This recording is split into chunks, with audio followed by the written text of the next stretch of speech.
বাংলাদেশ ইস্যুতে মোদি এবং ডোনাল্ড ট্রাম্পের মধ্যে কি কথা হয়েছে তা তুলে ধরা হলো। ভারতীয় সাংবাদিকদের প্রশ্ন, মিস্টার প্রেসিডেন্ট, বাংলাদেশ ইস্যুতে আপনি কি বলতে চান? কারণ আমরা দেখেছি কিভাবে যুক্তরাষ্ট্রের ডিপ স্টেট বাইডেন প্রশাসনের সময় দেশটির শাসন পরিবর্তনে জড়িত ছিল, এটি স্পষ্ট। আর তারপর মোহাম্মদ ইউনুস জুনিয়র সোরসের সাথেও দেখা করেন। সুতরাং বাংলাদেশ সম্পর্কে আপনার মতামত কি?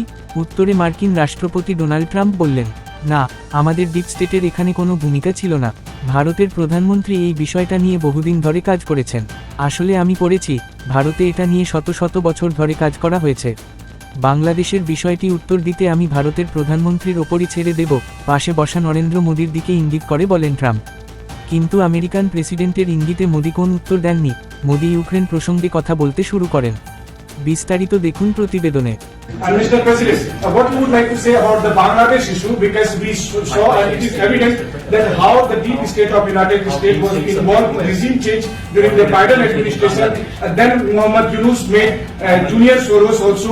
So what is your point of view about the Bangladesh? Soros, and what is the role that the deep state played in the situation in Bangladesh? Well, there was no role for our deep state. It was. This is something that the Prime Minister has been working on for a long time and has been worked on for hundreds of years, frankly. I've been reading about it. But I will leave Bangladesh to the Prime Minister.